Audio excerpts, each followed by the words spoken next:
ప్రభుత్వ ఉద్యోగులకు మరియు పెన్షనర్లకు సంబంధించి ముఖ్యమైన అప్డేట్ అండి.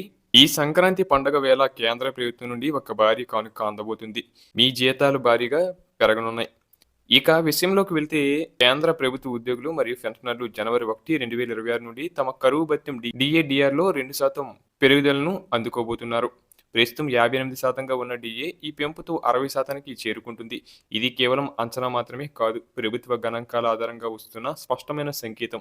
దీనివల్ల ఉద్యోగుల నెలవారీ జీతంలో మరియు రిటైర్డ్ సిబ్బంది పెన్షన్ చెల్లింపుల్లో గణనీయమైన మార్పు కనిపిస్తుంది. ఇక ఏపీ సిపిఐ గణాంకాల ప్రకారం నవంబర్ 2025 నెలకి సంబంధించిన అఖిల భారత వినియోగదారుల ధరల సూచిక డేటా విడుదలైంది. దీని ఆధారంగానే మన డిఏ లెక్కించబడుతుంది.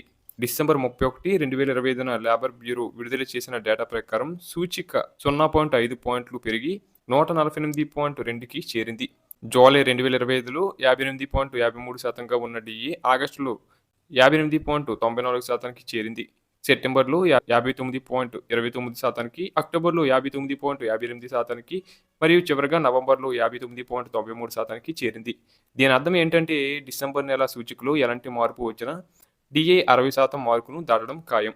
అలాగే దీనిపై అధికారిక ప్రకటన ఎప్పుడు వస్తుందంటే నిబంధనల ప్రకారం ఈ పెంపు జనవరి 1, 2026 నుండి అమల్లోకి రావాలి. కానీ ప్రభుత్వ ప్రకటన సాధారణంగా మార్చి లేదా ఏప్రిల్ 2026 నెలల్లో వచ్చే అవకాశం ఉంది. ఒకవేళ ప్రకటన ఆలస్యమైనా కంగారు పడక్కర్లేదు. జనవరి నుంచి పెరిగిన మొత్తాన్ని మీకు బకాయిల రూపంలో ప్రభుత్వం చెల్లిస్తుంది. అలాగే ఈ 2026 సంవత్సరం ప్రభుత్వ ఉద్యోగుల జీవితాల్లో చాలా కీలకం. ఎందుకంటే జనవరి 1, 2026 నుండి కేంద్ర 8వ వేతన సంఘం చక్రం ప్రారంభమవుతుంది. కొత్త వేతన కమిషన్ అమల్లోకి వచ్చినప్పుడు ఈ 60% డిఏ ప్రాథమిక వేతనంలో విలీనం చేయబడి డిఏ మళ్ళీ 0 నుండి ప్రారంభమయ్యే అవకాశం ఉంది.